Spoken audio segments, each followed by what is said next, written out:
So thank you, everybody, and thank you, Sid, for being here today. So this meeting is about how we can somehow integrate. So there is a lot of curiosity, also my personal curiosity, about how we can integrate virtual reality within this context. And I hope I wish really to be nourished by your wisdom, Sid. Yeah. So Sid is someone that has initiated somehow this based on his experience in practicing mindfulness and yoga, how to share these benefits through virtual reality. And yeah, the floor is yours.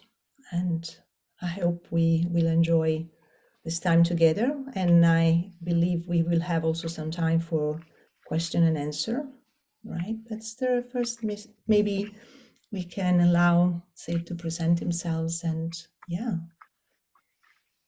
Well, thank you so much for having me here. I think it's definitely I'm feeling grateful that there's communities out there who are so deeply rooted in this wisdom and want to do everything in their capacity to not just improve access, but help more people understand the power of just being in this place and space of wisdom through mindfulness. So thank you for all the work that you and your team does.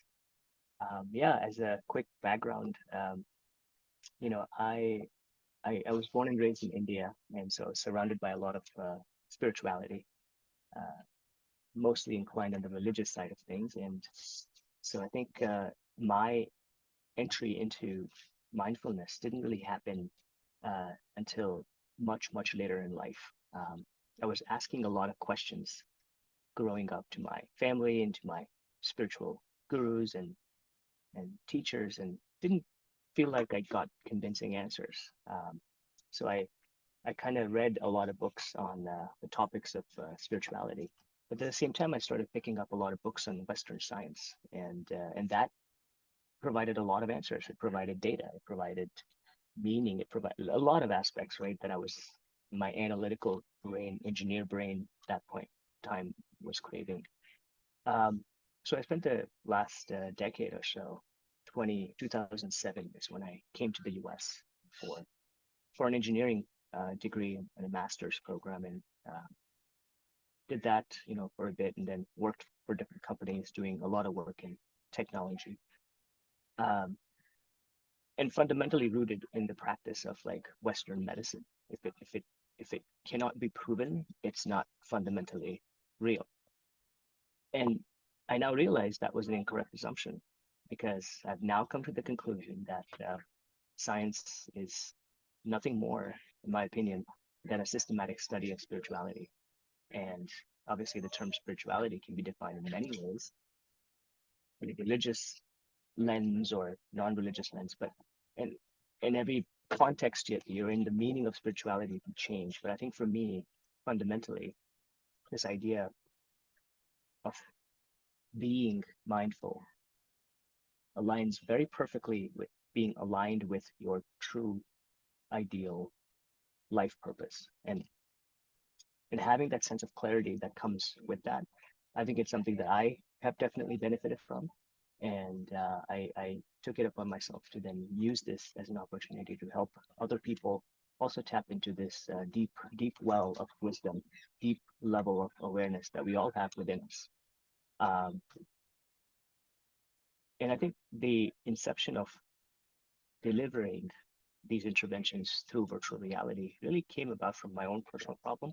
My father had passed away due to cancer a few years ago, and witnessing his journey going through the disease really uh, it moved me. I think watching him go through the pain and the suffering that he wasn't able to understand for sure, and I was trying to understand it, provided me the much needed context. So what I did at that time when he was going through his treatments and sessions is I actually built a lot of 2D video playlists for him on from YouTube or any of these other resources, and provided him links to these resources. And while he did enjoy using them, he didn't it didn't bring him um, out of his suffering to a place where he could just temporarily, you know, just be in a better place. And so I think that was the inception point that this can be done in a much better way. And the whole idea behind this is if you think about how you and I and all of us humans interact with the world today, we interact with the world in 3D. We don't interact with the world in 2D. Everything from grabbing a pen or a cup or a glasses or whatever, it's happening in full 3D. So human brain functions in 3D. It functions very well in 3D. I mean, that's and so I think what I thought about was what if we help people, be in their own space in their own houses, but find themselves, give them the ability to kind of put themselves in these scenarios where they can be embodied into a virtual uh, environment where we can deliver a lot of therapeutic interventions like mindfulness and all of the other ones that we're also using in a way that is more engaging and more tactile. And so that's where this whole, thing began in my journey. And I think we've done a phenomenal job at trying to stay true to the practice of mindfulness without, without trying to like change its deeper meaning. Yeah, so that's been my journey so far. We're definitely focusing on clinical validation of the interventions that we're putting out there. Um, but VR for us is basically just another method of delivering uh, beautiful experiences. I think if you think about how mindfulness was delivered back in 1970s, especially John Kabat-Zinn at the UMass Memorial Health Center, um, to how it was delivered in the early 2000s, to how it was delivered in the last decade, to how it will be delivered in the next decade. Things are going to progress. And I think as a group, um, in my opinion, we need to understand how this progression is going to happen because it is going to happen. It is inevitable. And in a lot of ways, it can be beneficial because it can bring a lot more people into the fold and practice these techniques in a way that works for them. Uh, we don't want, at least I don't want personally, to for this art to be lost along this progression. Yeah. So my passion is to bring these uh, novel interventions in a way that is much more engaging and meaningful for people. And we're just getting started. I think there's a lot more ways for us to go, but we're learning every single day. We're trying to be better every single day.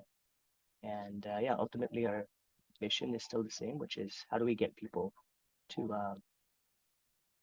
just be more in wisdom and not react to the small things or the big things as much, because we all know what happens when we are constantly finding ourselves in the domain of doing, I guess, as John would say, and just finding ourselves reacting to everything that comes our way, right? So, yeah. So that's a little bit of a background about me and why. So,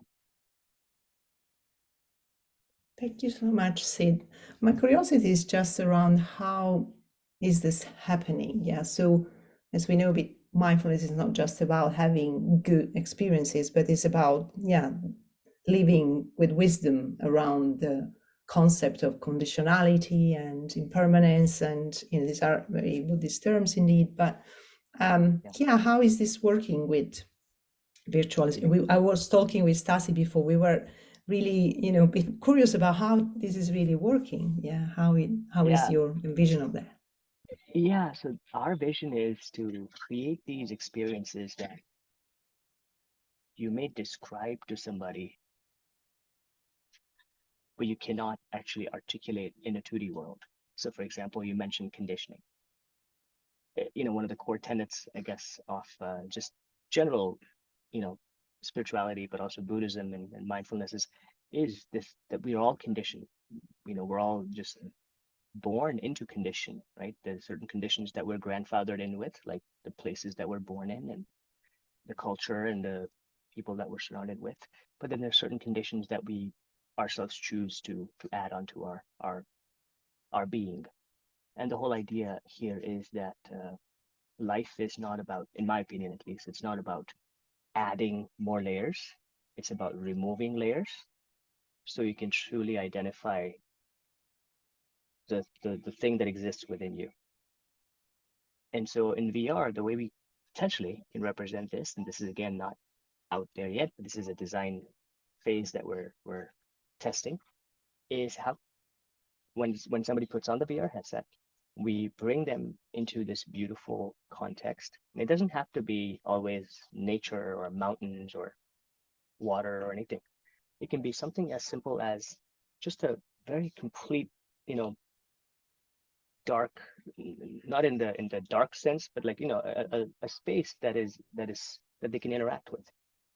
And then we can showcase them, their own bodies in front of a mirror in VR. Now, when I say the term mirror in VR, obviously it's not a real mirror, it's a digital mirror. But as the person moves their hands, the reflection in the mirror also moves their hands. So suddenly now the brain starts to make a connection that that digital persona that I can see in the mirror is me. And the brain is really good at that.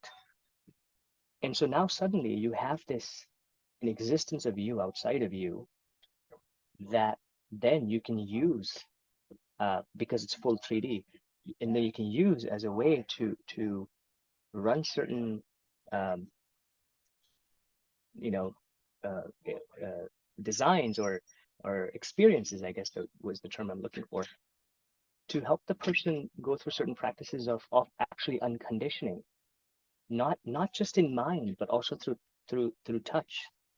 You know, maybe we can have a guided session where somebody is guiding the person to be like, you know, let's kind of look at all these things that are around you on this avatar. You know, why don't we kind of just go through a session and maybe we breathe into these conditionings that, you know, you consciously or unconsciously would have, you know, put together on you, and then let's slowly remove them and see how it feels, right? And you slowly just kind of weave them out. And that experience, when you actually go through it in VR, is very remarkable. And we've run some tests on this. It's like your brain experiences a moment of nothingness. And it's a very powerful state because you truly see you know the your true nature is I guess what I can say. And then you can piece things together how you want it to be, right? So I think that's how we, just one example of how we're kind of designing certain experiences that allow you to experience you know, things that you cannot actually even do in real life because it's just not possible. Um, and apart from this, we also have the regular stuff like, you know, how do we get you to practice some deep, relaxing breathing or a guided session where you have the audio, but you also have a video, and not like a 2D video, but like a full 3D video. You might be on a mountaintop in Switzerland, you know, just being there with nature, just observing the wind and the flowing of the water, just kind of being there. So I think Hmm. those are the kinds of things that we're creating. Hmm. Yeah. So my mind was jumping into, is it possible then to reprogram traumas or things that happened in the past that are conditioning they're triggering my reaction? Is that a bit what's Absolutely. happening? Absolutely. And that's exactly why we're doing what we're doing, because I I believe this, and I think science has, many studies have proven this, that anxiety, depression, and a lot of other mental health conditions are not conditions themselves. They're actually symptoms of an underlying condition. Yeah. And Western society is so good at treating symptoms, but not the underlying cause. And the reality is, medication and a lot of Western way approaches are not helping. There was a recent article I read on time.com that literally said that America has reached peak mental health therapy, and yet our mental health continues to decline. We have reached more access to mental health providers. easier access to mental health providers, better tools available, and yet we see continuing decline in mental well-being. And I think there's a reason for this. And I think the reason is that we're just treating the symptoms. We're not going down to the cause. So I think these what we call experiential well-being tools will allow people to actually get below the topical layers in a safe space. Because I think one of the uh, first things that your body and your brain might respond is by not feeling safe when you're in, you know. Yeah. So I think Yeah. safety is very essential, and the setting and the context is just as important. So yeah, I absolutely believe that by developing a protocol, we can actually be with somebody and help them go down and beneath these layers and perhaps extract out these old conditioning and trauma responses and stress responses and rewire some of these patterns that they've been programs that they've been operating from for life. That's very Mm. much possible, and that's possible in a way that is not just audio or visual, but kinesthetic. And I think when you engage multiple senses of your being and experience something, you're going to remember that. You're not going to forget that. Um, Mm. so I think that's that. Yeah, absolutely. Yeah, it's mind blowing. Just raising the question around integrity and yeah, because this is quite something, being able to manipulate somebody else's brain. Yeah, Yeah, yeah. Well, I think absolutely. what's interesting is if you really think about every minute, every interaction we have, whether that's with somebody or with nature or with our environment, we are uh, modifying our brains, right? Uh, and um, one of the examples I can use is social media, right? I mean, social media has found a way to program our brains without our consent, and they're doing it in ways that are so, uh, in a lot of ways, so manipulative. Uh, and most people don't know that. Most people are not aware of the fact that my decisions are not mine. My decisions are being driven by a wave of conditioning that has an impact on me. To give you an example, um, I my wife and I, we wanted to, we heard about this movie that recently came out a couple of months ago, Oppenheimer, right? Everybody was talking about it.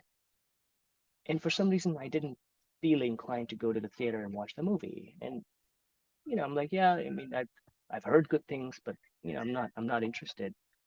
But wave after wave, everybody was talking about it. My social media, my friends, my family members. And so suddenly something inside my brain, I'm like, well, maybe I should go see this movie. And we paid a pretty price and we saw the movie. Uh, did not like it, not that I'm judging here, but we did not enjoy.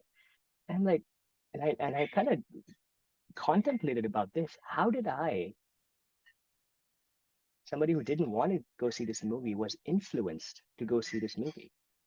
And I backtracked all the conversations I had about this movie with my friends, or reading just a random article. And I noticed that, wow, I was influenced in such a way that I took this behavior of going and paying and watching this movie. I know it's a simple example of a behavior change that didn't I didn't initiate myself. It was initiated by a third party. But yeah, I think our brains are learning, and I think the best and adapting and being programmed all the day live long. And I think the best thing we can do as builders of technology, good technology, I like to call ourselves, is to use this for a positive, in a positive way. What I mean by that is helping people understand that they do have the power to be mindfully aware, to not be influenced by certain things that are happening in and around their environment. Um, yeah, so I think for us, it's about giving sort of a little bit of that sense of agency back to the user, so that they know that the power resides within them. Everything that they need is within them. We're just helping them effectively navigate to the parts within them, the deepest parts of these awareness within them, so they can learn to trust that part of them, and then operate from that place versus operate from a place of conditioning. Thank you so much. And I'm seeing a lot of nodding heads in, in the small circle. So I would like to open the space. And if you have questions or if you've been inspired by Sid sharing, what is your mind? Where are you going with all this sharing? I open already the space, unless Sid, you have another plan. But maybe, No, I'm absolutely excited to hear questions or just general thoughts. Cassia, please. Thank you very much, Sid, for this. I have a lot of questions, but I have to choose, so I have chosen 3 probably. When you speak about the, let's call it project, because you said it's on the design phase, you say we, and who you mean by we? Yeah, so by we, I mean me and our team at Nova Being. So we have we have What's the name 3. of the company? Oh, the name of the company is Novo Being.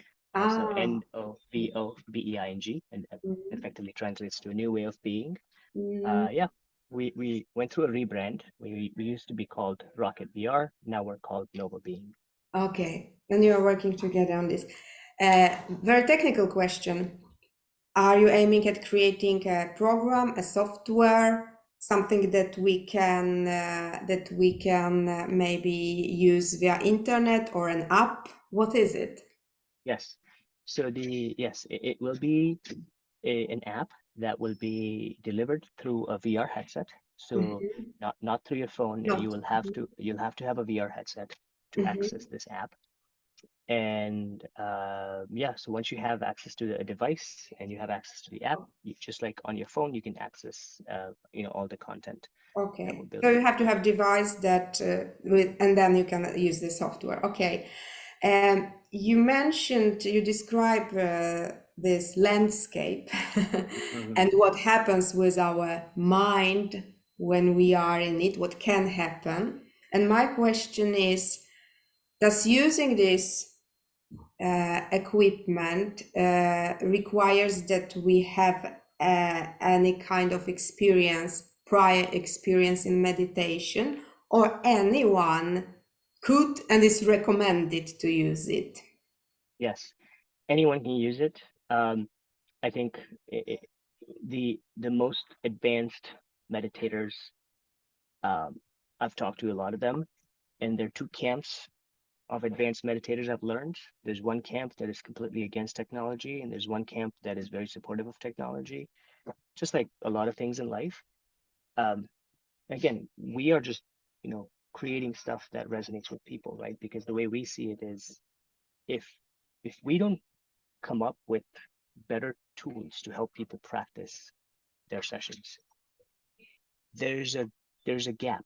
There'll always be a gap, and that gap will be readily filled, in my opinion, by parties that, in a lot of ways, have caused a lot of these issues. Without naming names, there's pharma companies ready to jump in and fill any of the gaps. There's, just distraction companies, right? Like there's always uh, companies with a lot of resources will always find a way to get people's attention into, Mm, you know, into their product, right? It's almost like our attention is being harvested by companies now. Um, and so, yeah, for us, the app can work, for beginner users, absolutely. In fact, for beginner users, it's absolutely uh, uh, uh, welcome. Like they love using it just because they have never actually meditated, and they really find it hard to practice any kind of meditation, not just mindfulness. And this provides them with a pathway. It also works for some of these intermediate level users who wanting to enhance their experience or take it to the next level. mhm. Okay, last question, because in this description, um, I don't know if I understood correctly, you can you can correct me if it was not. The person can somehow reach a kind of meditative state without meditating only by being manipulated, let's use this word, by virtual reality experience. Is it so? Uh, I would reframe that sentence a little bit. Um, yes, you certainly can reach a meditative state, and again, that's subjective. Some people would call the feeling of absolute peace and absolute quietness and absolute nothingness as a state of meditation. But for some people, it just might be, oh, I'm feeling very relaxed. I'm less stressed. So it depends on the context and who you're talking to. But yes, we have seen experiences where people have found a profound sense of relaxation without exerting, a lot of effort that might typically be required for uh, a, a novice meditator Mm, using these methods. I think the way we kind of see it as is think about a moment in your life where you were doing something that wasn't um, an actual practice of meditation. Let's say you were cooking your favorite meal, or you were walking the dog, or you were in the park, or you were by the water, mhm, and and and in these moments you just found that your brain, your mind, all the all the ping ponging that happens in our minds just stopped. mhm, Technically, you're experiencing a meditative moment in these mhm. moments. Yes. Especially for me personally, when I go sit next to an ocean, I can just sit there sometimes for an hour or two without a single thought, just be completely absorbed in everything that's coming. Mhm, And that's a beautiful meditation, right? So I mhm, think, yeah, in a lot of ways, this can be looked at as a little bit like that, mhm, um, in informal ways to reach meditative states, but also we have formal practices. mhm. Okay. Thank you very much. Thank you. Those were great questions. Yeah, thank you, Kasia, for your input. I don't know if there are others that are inspired to ask questions or dissipate doubts or simply sharing your personal curiosity. Yeah, Magdalena, please. I must admit I'm a little bit surprised. I never thought about virtual reality and meditation and being driven with the technology visually and kinesthetically in a space which is created by my mind or by the technology. I didn't understand really. Is this what technology creates as a vision, let's say? Is it created by the processes of my mind, or is it something that is prepared for me before? How this interact with what is going on in my mind? Yeah, very good question. So today, in 2023, a lot of the work that we've put out there is not customized to what's already happening in your mind. It is just like an app like Calm or Headspace on your phone or Insight Timer, any of these apps you might be familiar with, do today, which is they provide you with content and information and knowledge and wisdom for you to deepen your practice, of being mindful or just practicing meditations. So that's where we are today. But I don't know if you've been noticing what's happening with a lot of AI, technologies like AI and stuff.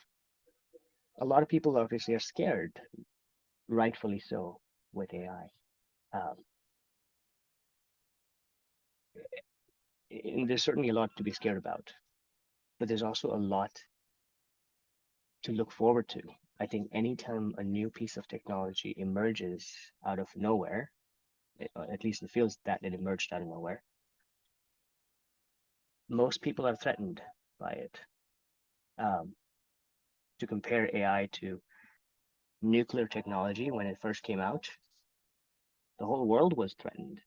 And yet today we see entire cities being powered by nuclear power. So I think there's certainly technology has um, always, two sides to it. So I where I'm going with this is in the future, and I don't think we're going to be there anytime soon. I think it'll probably take a few years for us to get there. But I do fundamentally believe that in the future, there will be systems that will be technology based that will basically understand your current state of mind and then tell you that, hey, Magdalena, seems like you're currently experiencing, a low energetic state. Um, would you like to be in that state, or would you like to shift it or change it? And there will be an experience designed specifically for you, knowing your prior, personalized, especially explicitly for you, based on the music, that you might enjoy, the sounds that you might enjoy, the locations you might enjoy, and so on and so forth. We're not there yet, but believe it or not, it is coming. And and of course, the first thing that people might think about is, oh my God, this is going to be basically remove all meaning of what it means to be mindful.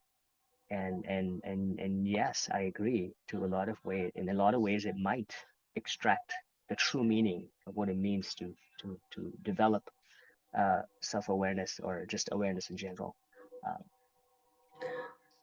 yeah, What comes to me when I'm meditating, I'm in a very private, let's say, safe place. It's my place.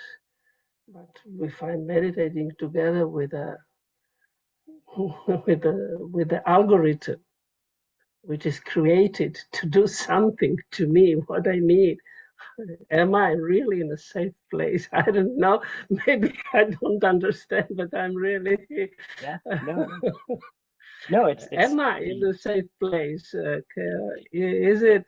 Um, I know it's pretty much shocking that you can be connected to practically to a device, to an algorithm that is so powerful that can in a second make I don't know, a model that suits me so much that I can really be, of course, I'm going. And what if I'm a really vulnerable person? I have no, I can go. It becomes me. And what is this? What is becomes me? yeah. Which is much Well, more clever than my brain can ever be. yeah, absolutely, and I think that is what we want to help people understand, is to ask these fundamental questions. What are you? Uh, Yeah, that is my question. You said in one moment, this is something that will make you free, make you to come to real you and know that your choice is your choice. And I don't really get that. How in this way I can really become to this place when I'm sure that my choice is my choice. I know now that I'm, what's the English word? Uh, that all my experiences, which I didn't choose, make me what I am. I just, I'm not blank space. No one can beat that. But here is more powerful coming into my mind. I don't know. yeah, I'm a yeah, little no, bit shocked because I hear for this stuff for the first time. yeah, no, I think there's a lot of people who are shocked, a lot of people who are hearing this for the first time, and a lot of people uh will never be okay with this. And that's a fact. It is absolutely a fact. It's one of these things, right? I still remember the day when smartphones came out.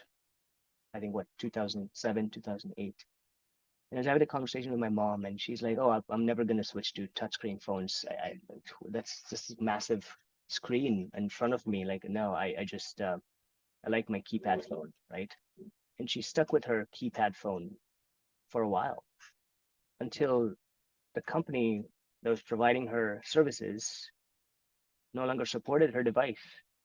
She had no choice but to upgrade. She had no choice but to learn. She had no choice but to adapt. And or she could, switch to a different provider or that still supported her old phone. And I think in a lot of ways, I actually ask this question myself all the time. When does this ever end? When can we ever have a time in our lives where technology can just stop or pause its evolution because it just all seems to be going so fast, right? Um, and the reality is, unfortunately, it never will stop. Uh, it has not stopped for hundreds of years. And what we define as technology today obviously looks and feels a lot different. You know, technology, when people use the word technology today, the thing that pops in your head is like, okay, electronics, devices, chips, etc. But hundreds of years ago, there was still technology.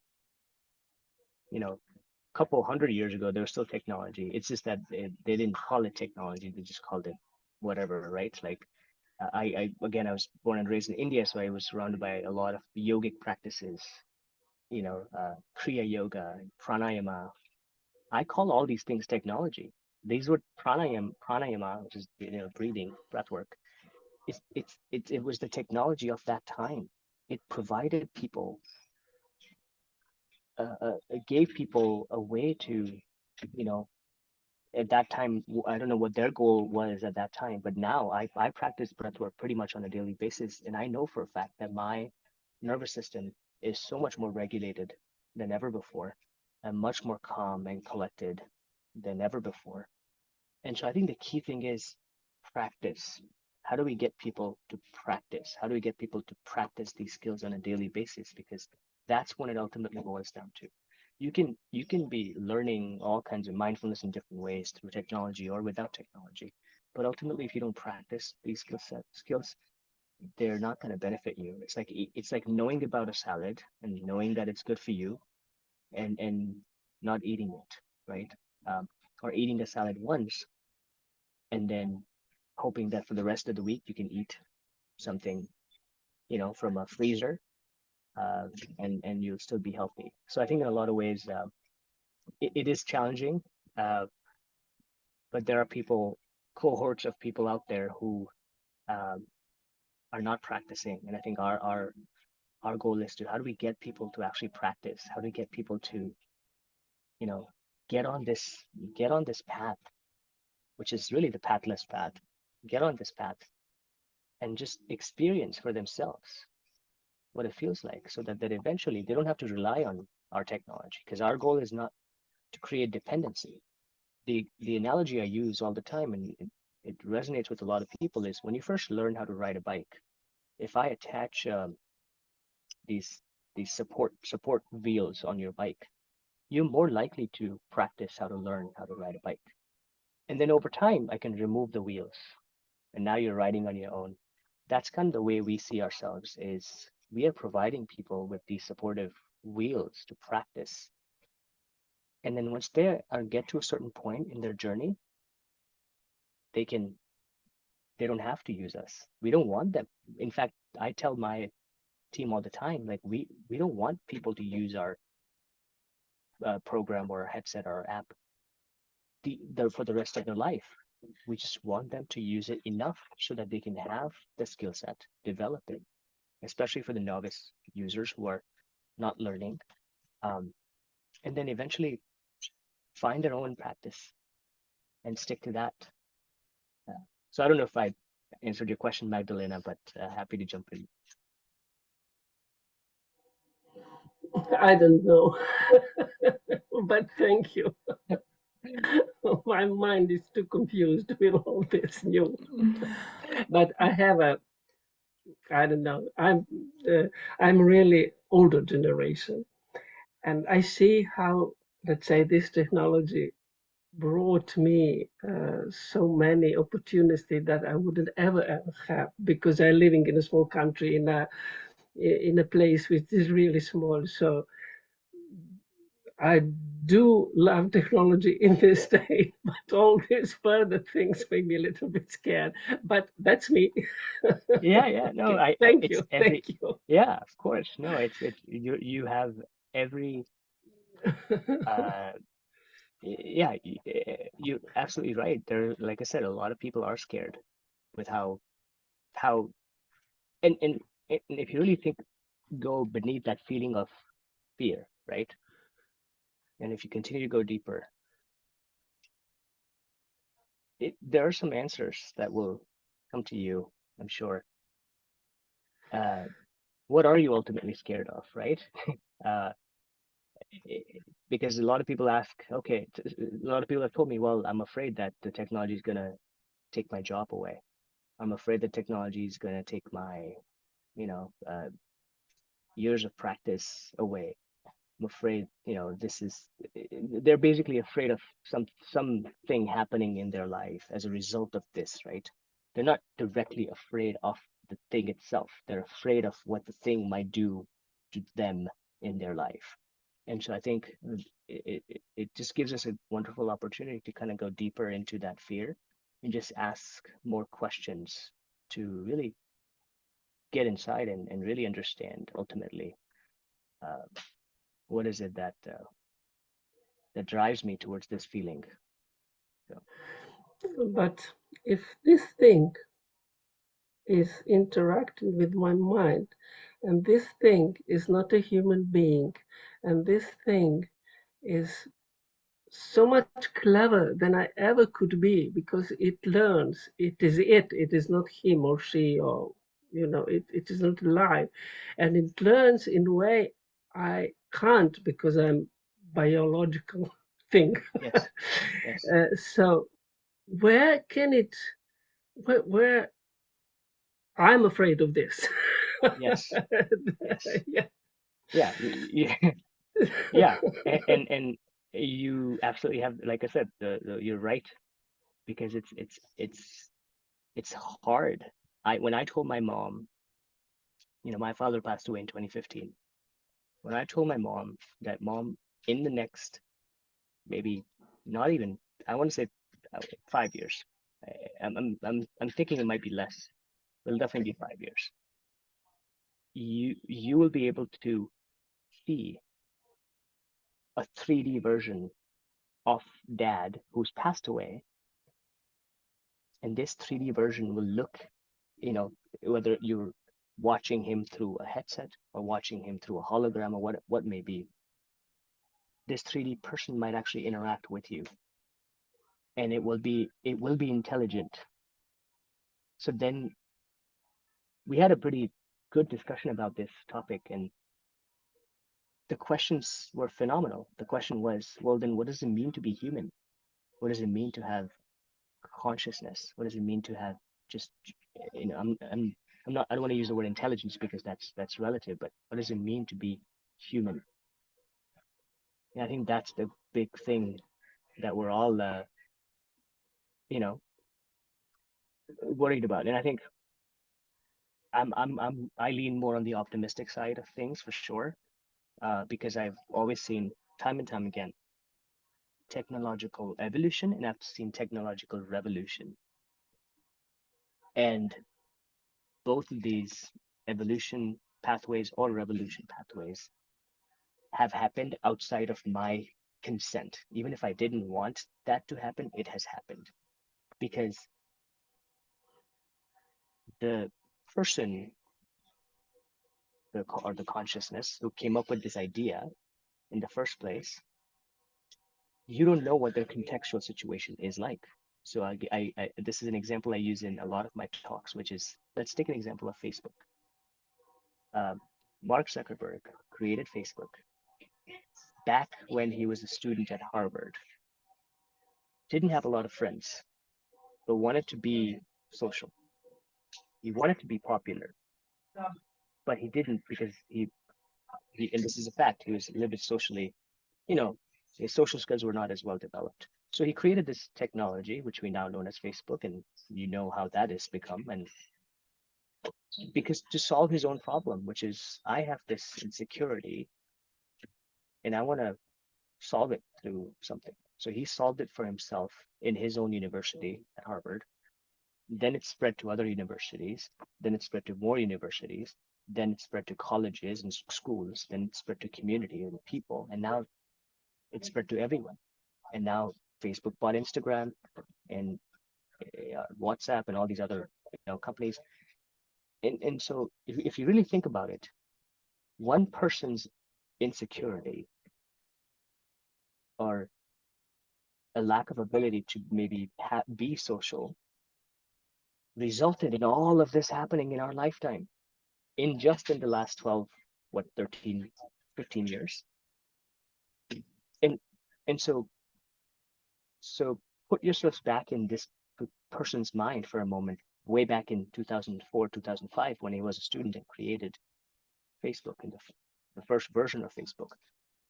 And if you think about why he created this, because of all the conditioning that he experienced as a childhood, in his childhood, that led him to be this insecure person to create this, right?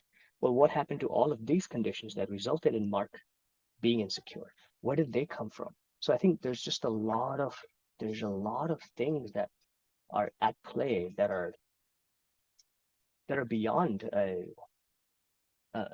understanding, right? Like I'm talking to you right now through my phone. There's so many things that had to come into place together at the right time to make this conversation happen, right? I'm here all the way in Boston, and so I think sometimes I'm in awe at the fact that all this exists and it allows us to do things that were never done possible before. But as you said, all of these things have a byproduct, uh, you know, side effects, you can call it. And in this forever always connected world of social media and technology, a lot of the side effects are actually isolation. A lot of people they have 12,000 friends on Facebook, and yet they're isolated. And that's just the reality of the world. So I think what we are hoping to do is to help people become, find that comfort within themselves, find that safety within themselves, knowing the fact that this life that they have, when and if it ends, whatever stage or time, that's not the end of life itself, right? It's going to go on. And I think that's the perspective I carry with me, because what's the ultimate fear? It's the fear of death, right? Ultimately, what it really comes down to, in my opinion at least, all the fears are encompassed under this big fear of death. And if you're not afraid of that anymore, then you're free. And I certainly went through a phase of life where I used to carry around a fear, not necessarily a fear of death, but just a fear of whatever, right? And I guess it was rooted in a fear of death. And now I don't carry that with me anymore, because I know even if after my life ends, my life is not, things are still going to continue. The impact that I'm making now will still continue and live on. And I think that expanded sense of belonging that I carry with me provides me a sense of immense comfort. And I think that's the practice that at least I sometimes engage in more often than not. So I know we kind of went a lot of meta in our conversations, but I hope it just provided some perspective and context. I see there is another question. I'm happy you are a human being, and that I can believe that. Of course, yeah. Thank you, Sid. Yeah, I see 2 hands since a while. Thank you for this understanding. And Yeah. yes, also a teacher of mine once said, ultimately, all humans are just afraid of dying alone under a bridge. You know, when we boil it down. Yeah, Yes. absolutely. Yeah. Absolutely. Yeah. So I pass the word to Stasi, who was there since a while, and welcome Katerina from Paris. From Paris. Okay, thank you. Wow, it's really a great conversation. My mind now is like fireworks on New Year's Eve. Woo!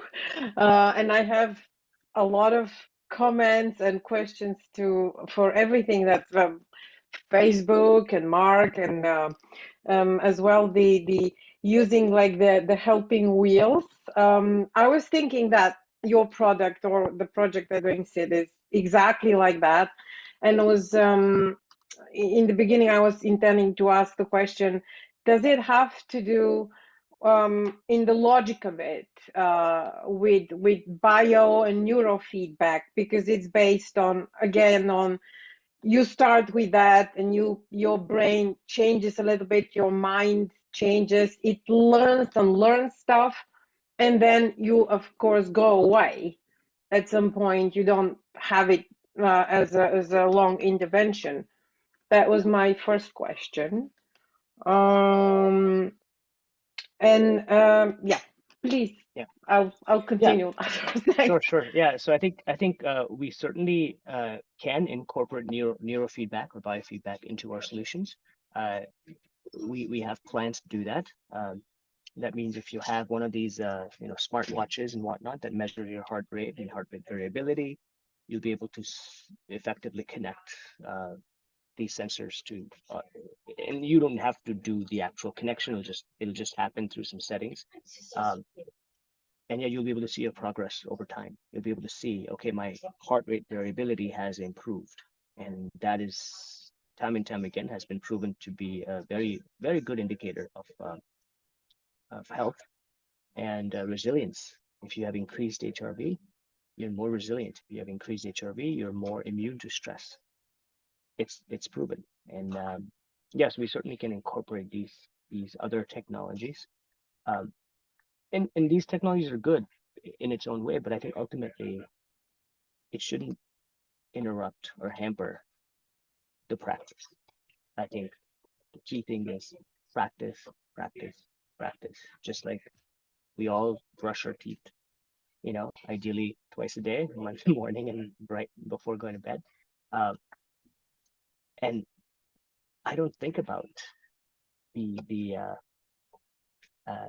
when I'm brushing my teeth, I don't think about brushing my teeth, right? Like, of course, if I want to bring mindfulness into that practice, I would very much be involved with the act of brushing and be so one with the act of brushing. That would just be the most beautiful experience. And I have had such experiences, by the way, while brushing, and they're fantastic. Um, so recommend doing that, especially when you're taking a shower and you're brushing your teeth at the same time. It's phenomenal. But on a side, yeah, what if you could carry around this sense of profound awareness and mindfulness and peace and joy and vitality with you everywhere you go? And it's not effortful, it's effortless. How beautiful would that be? Not just for you, but for the people that you interact with.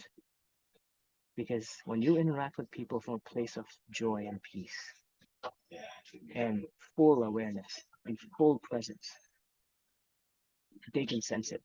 Not cognitively, they can sense it energetically, and they know it, and they feel good. They feel that you're enveloping them in your energetic spirit. And imagine if more people did that around us. How you know how amazing would that feeling be? And I think that's the part that gets me excited, is if we can get more people to engage with each other with kindness, with mindfulness, with curiosity, then their threat meters within their mind body will not be activated all the time. you'll feel safe because that person embodies that sense of peace and trust. And I think that's what we need to, that's why it's important to practice. So yeah, I don't know if I answered your question, Stassi. Yes, it does. So you consider thinking or taking something from neurofeedback. I'm asking because I have ever put, I mean, I've tried once to use a headset, VR headset, but my kids are doing it. And the only more information I have is from what I read or from the film of Spielberg, Ready Player One or something. Yes, So yes. what I was thinking about the how mindfulness can have, like, I'm trying to imagine it, and it's really, if you say that it's to attract people to make their practicing regular in an easier way, and so make it more like brushing their teeth and make it a habit, to be more attractive for them, easier, more not that difficult the way for some people now it is.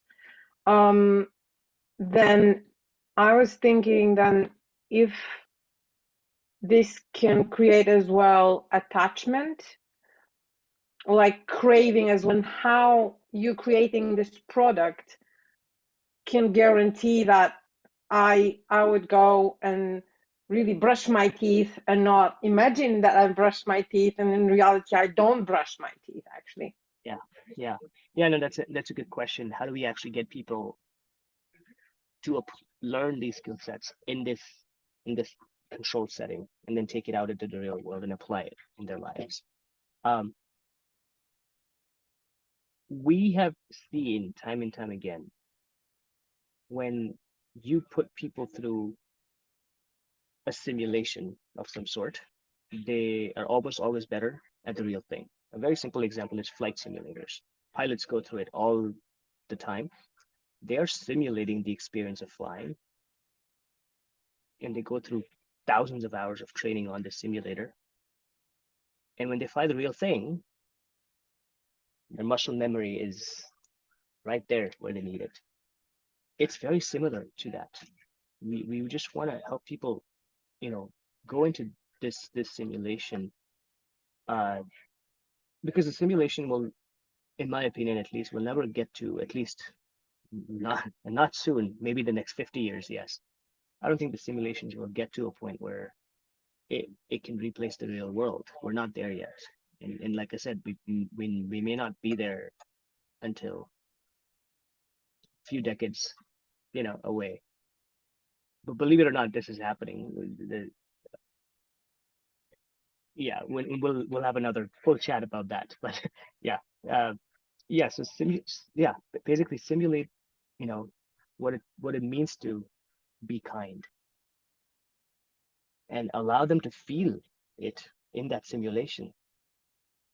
Maybe as one of the situations or scenarios we can even do in VR is, you're waiting in line at the grocery store, and you maybe practice a random act of kindness at the grocery store for somebody behind you at the checkout line, and you simulate that in VR, right? Um, people are more likely to do that in the real world if they, do this in the simulation. So I think that, yeah, that's how we see it, as. Yeah, that's great. The word simulation I find is the key. And when you were talking about the fear of death, it's exactly the fear of flying is related to that in therapy as well. And I've had this, and I was watching another film. I think it was French Kiss or something, and there somebody was treated of that fear of flying through a simulation on a real, like, you imagine that you're in a real plane.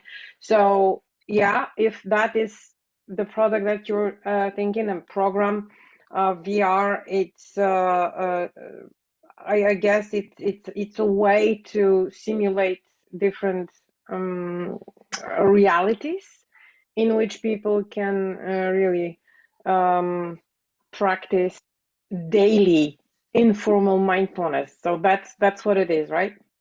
Yeah, pretty much. Yeah, exactly. Because we would Thank you. never want people to just use the VR for the sake of using the VR. If the skills that they're developing in VR are not transferable in real life, we wouldn't do what we're doing.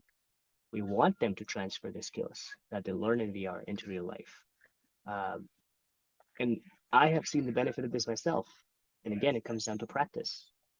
When you practice consistently and commit to the practice of mindfulness, of kindness, of curiosity, and these are the three tenets that I always carry with me, then you're more likely to embody that in the real world. And people notice it. People notice when you give them full presence, when you're not distracted.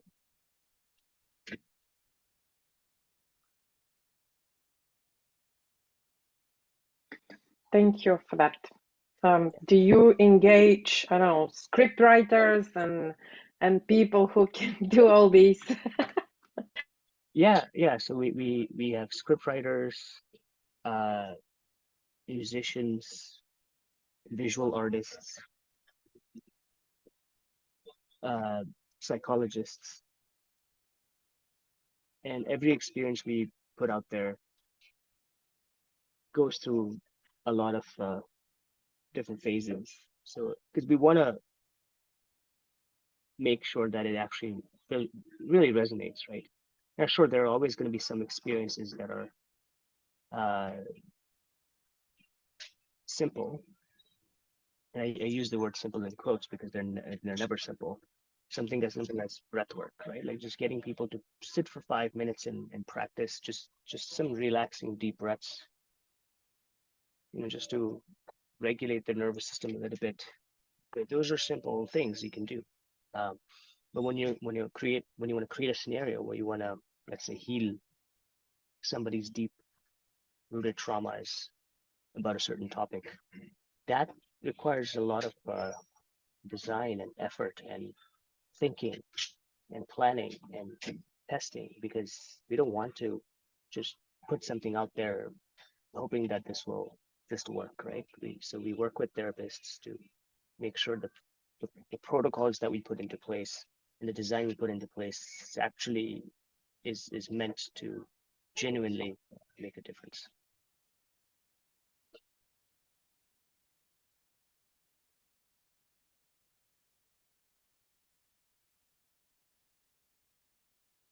Sorry. Thank you, Stasi, for your question. I see Kasi again. Would you like to share your question?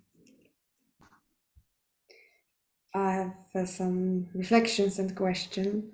One reflection is that I think the thing with using a tool and having it as a tool, or using a tool and becoming addicted, it's a big question. I have a podcast with sleep stories, and actually I'm always thinking, if it is helping people, can they get addicted to listening to my stories because they had problems with sleep before, but now they are sleeping well? But I don't want to put them in a situation when they cannot fall asleep without listening to our stories. So, and I'm sure you have researchers, you have psychologists, but I'm sure that it will come back, this question. So I'm keeping my fingers crossed.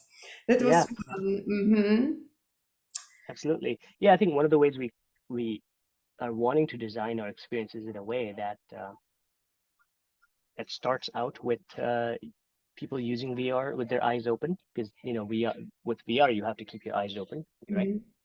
But then slowly, as they progress through the journey, we can turn off the screen of the headset so it's completely dark, Mm.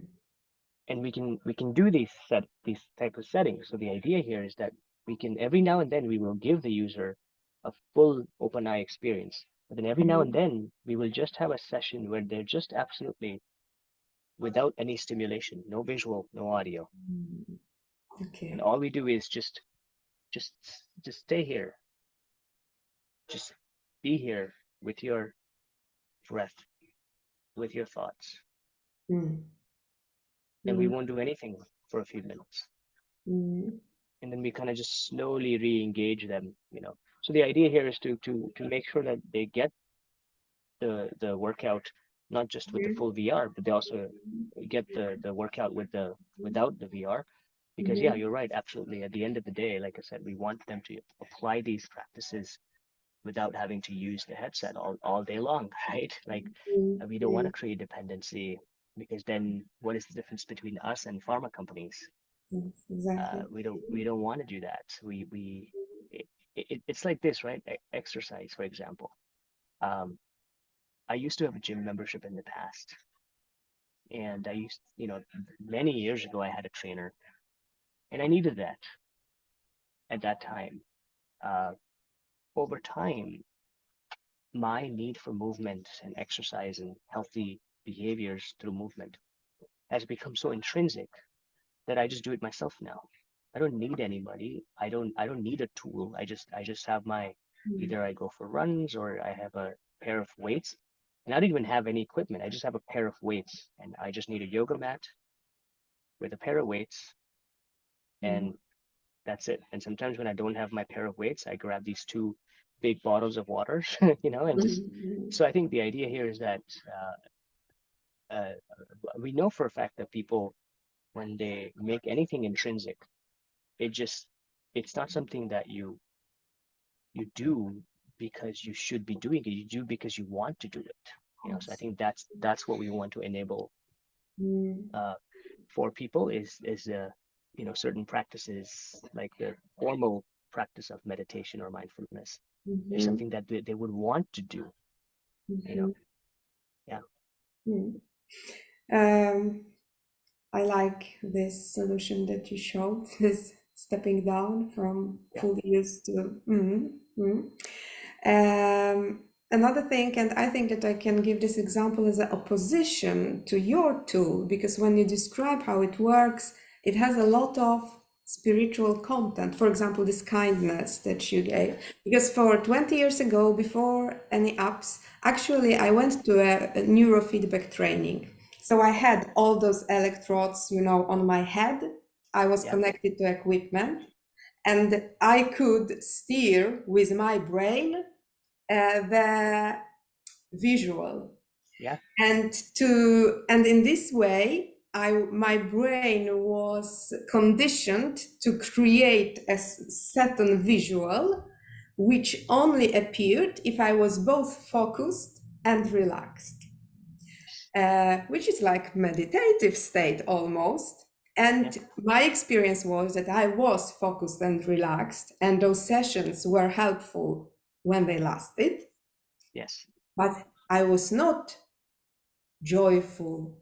I was not peaceful. I was not full of kindness.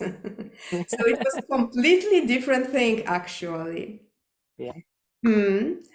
And the last thing, I agree that when it's boiled down, it comes to death, our fears.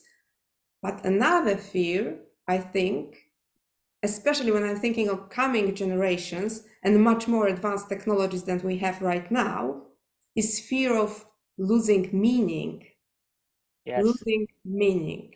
And I think it absolutely, would be actually quite powerful fear in many of us. Mm. absolutely. I'm glad you brought that up, because we ask ourselves these questions all the time, right? What does it mean to be human? What is the meaning of life?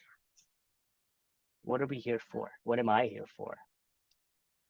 What is all of us as society here for? And you can slice that conversation in so many ways. One of the perspectives I recently shared with my wife on a hike is humans fundamentally believe that we're the only human species on this massive universe, right?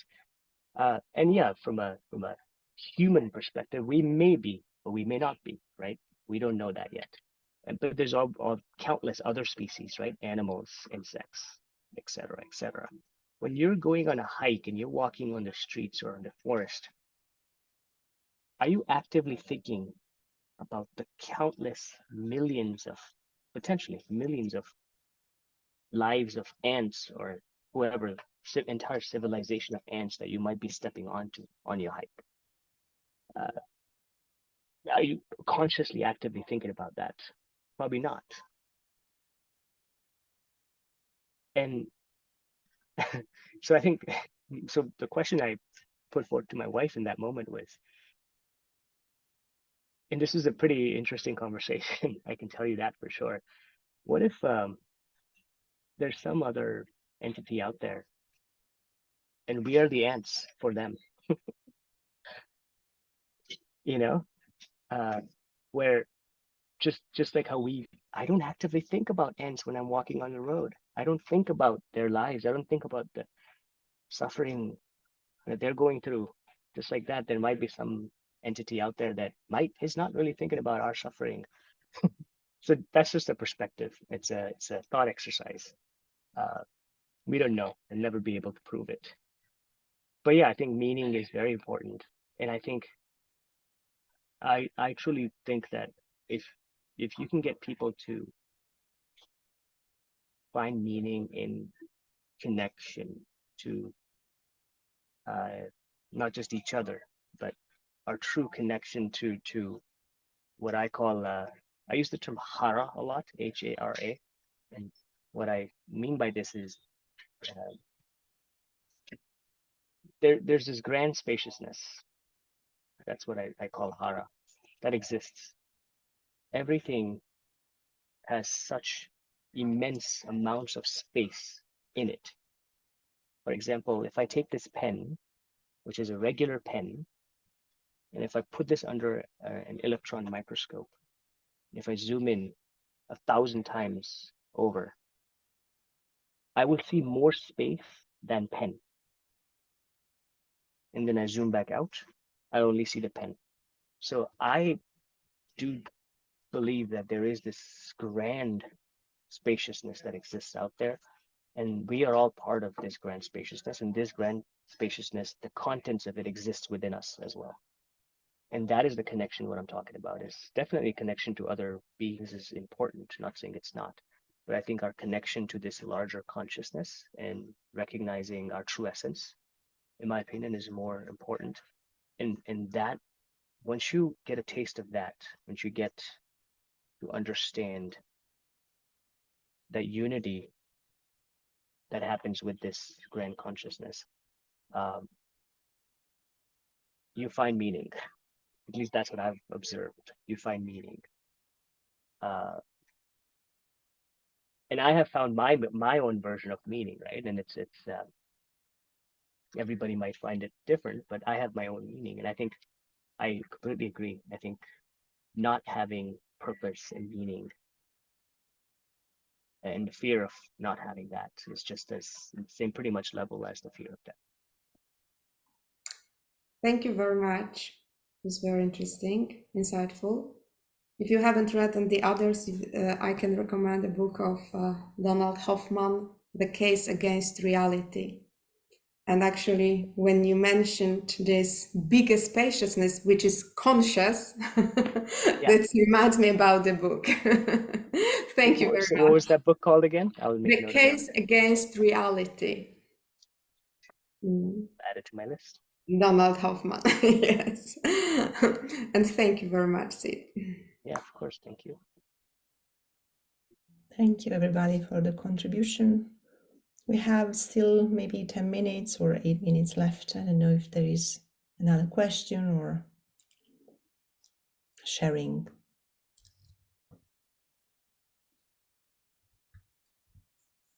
If not, I just want to share something. Just a perspective. I've met a lot of people and I continue meeting a lot of people, and everybody has a perspective. And I have come to terms with the fact that there is no wrong perspective. All perspectives are valid perspectives because you don't know what the context is of that person. So I think as humans, it is our job to be good stewards of taking in all these perspectives, uh, and maybe not understanding them, but being okay with them existing. Because when we point out a perspective as, "Ooh, that is wrong," suddenly you're judging a perspective or judging and somebody's um, how somebody thinks, and I think that that takes you out of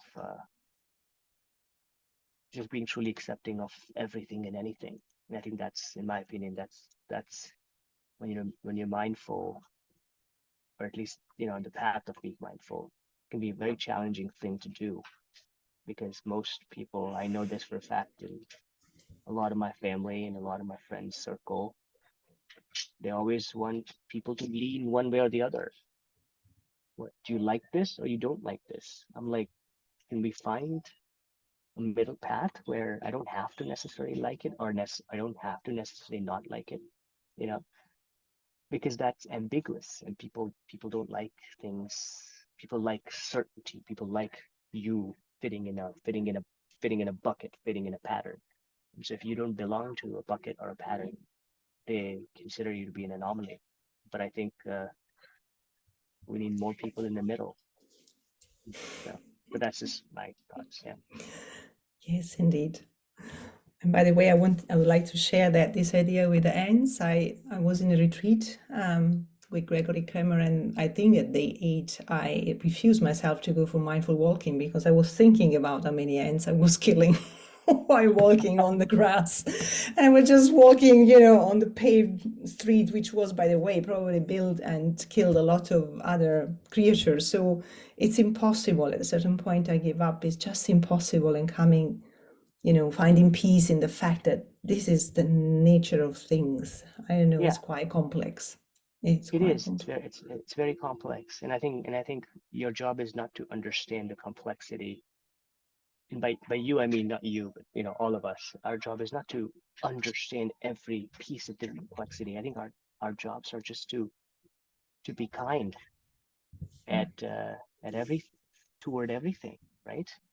Uh, if I had the thought, for example, that, oh, I might be killing some ant species while on my walk, uh, maybe if I had that thought, I could just stay still for a moment and just bring the most pure awareness to that moment, and maybe just touch the ground and just say, thank you. And I've done that. I've literally just touched the ground and just said, just thank you. And that sense of connection, and it felt nice, because I yeah, I reciprocated, I think, there's something that I didn't understand with the gratitude. And yeah, that's how I try to navigate these complexities. Thank you so much, Katerina, please. There are, by the way, spiritual traditions that walk with a broom in front of them. And the other take I have on this is when you step on an ant, I mean, everything is circular. It is eaten by another animal, and it brings new life to that animal. So there's a meaning in everything. On another note, I want to thank you for talking about this alternating a technique where you make the screen blank, because you've answered my question whether alternating with VR and without VR would make like if a pilot would do the simulation and the next day go into a real plane, it could intensify the learning and also bring the real life experience closer. But there's another question that I would like to touch on, because when we decided on this meeting, one of the important things was that you said that your technology would also help to give access to mindfulness and yoga to people who don't have access. And I don't know whether you touched on that before I was here, but that really struck me. And that is something that in eamba we are very keen on in order to support diversity. So did you touch on this or? No, but I'm No? happy to elaborate. Can we go into that? Because that's very important to include more people and give more access to people who don't have access. Absolutely. Yeah, Thank you. I can definitely touch on that. I think access is important, but when you just provide access and when what you deliver is not engaging, then you're effectively restricting access, because you might be opening the door, but you're not giving them, the right food for thought. Then it doesn't work. So I think one of the themes that when we were all part of the webinar with John Kabat-Zinn, which was so many hundreds of people attending, the theme was that there's a lot of people are struggling to get mindfulness practitioners are struggling to get clients, right? That's just the general theme was that a lot of people are just like, yeah, people are not interested in mindfulness. People are interested in, other things and that.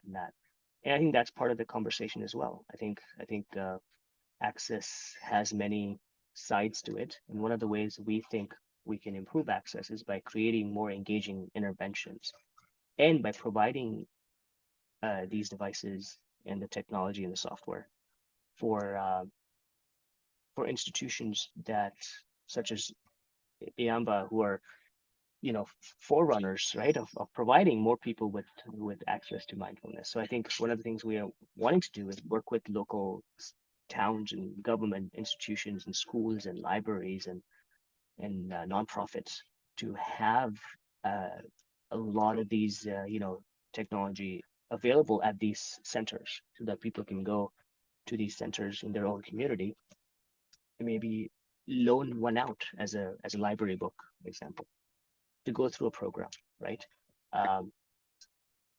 Or attend a session that's hosted by a local library, right? So I think those are different sort of initiatives that we want to embark on. We're not quite there yet, but I think it's certainly on our roadmap to work with local institutions to improve not just the actual physical access to the device, but also how do we create not just better access to the device itself, but also better access to the actual content that's being delivered through the device, and make it more palatable, make it more engaging, and make sure that there are enough teachers trained out there on potentially how to even conduct these sessions or facilitate these sessions through VR, right? Because I think we've always said this in the mental well-being space. We say this, that our job, we're not replacing therapists, we're augmenting their capacities. And similarly here, we're not replacing mindfulness practitioners, we're just augmenting their toolkit. We're just giving them an option to enhance their practice, not their practice necessarily, but their ability to get more people to practice this.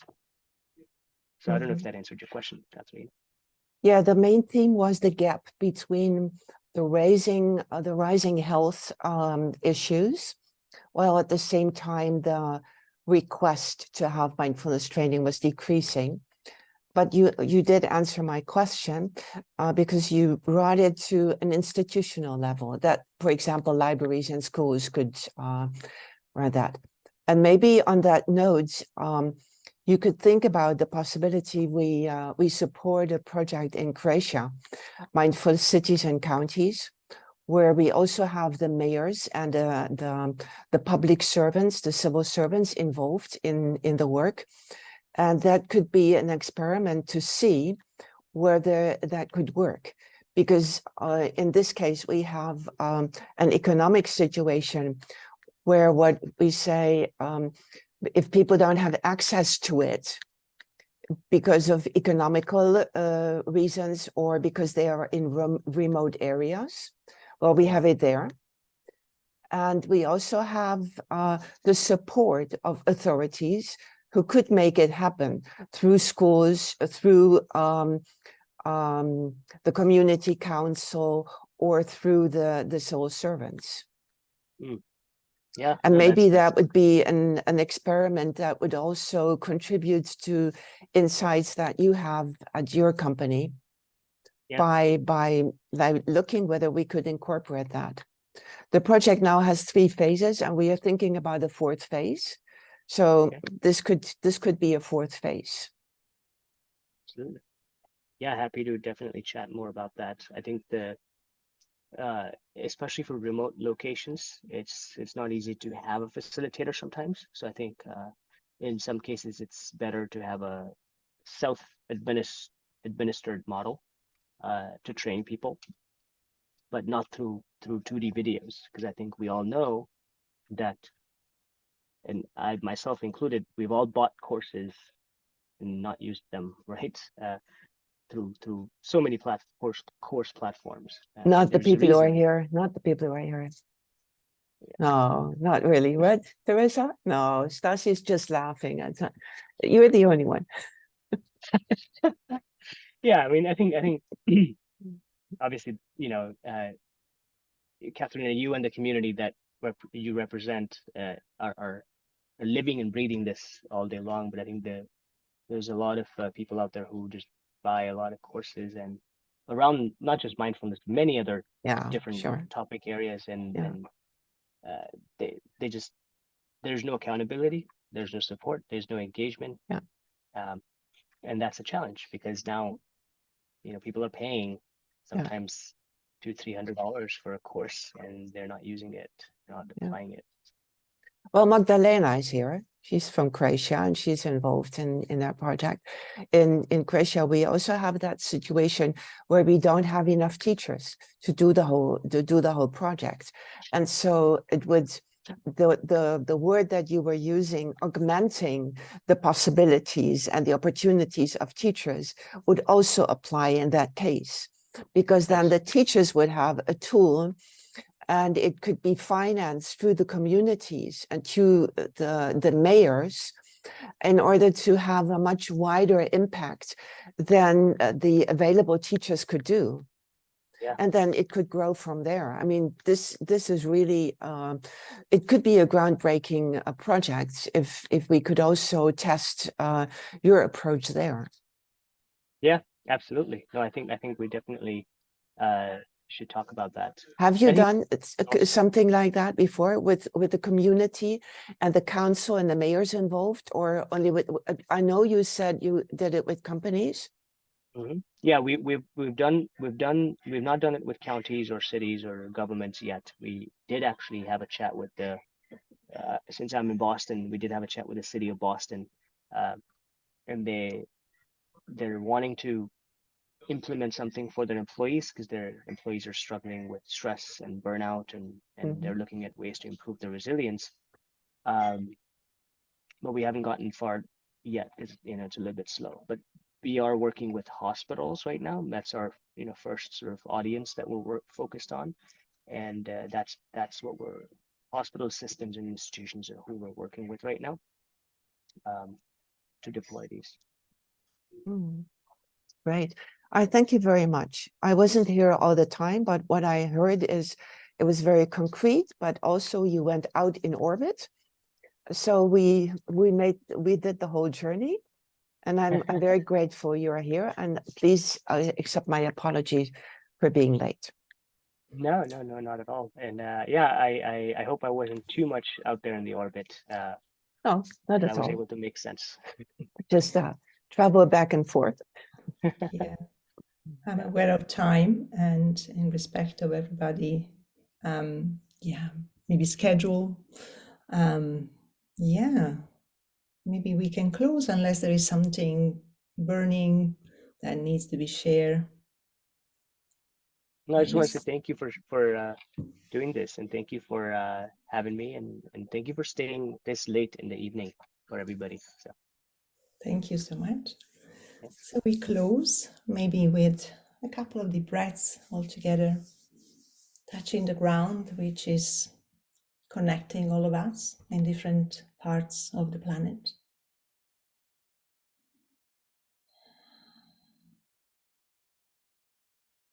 Maybe allowing a gentle breath.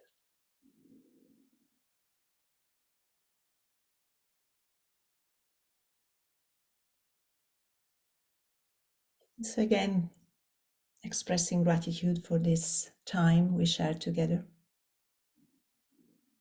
and for the opportunity to be nourished by our collective wisdom.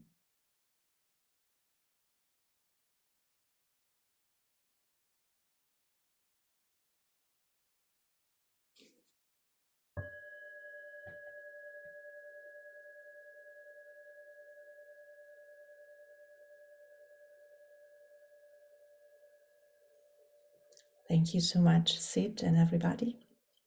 Yeah, Thank you. thank you. Good night. Thank you very much. Thank you. Bye bye. Very much. Bye.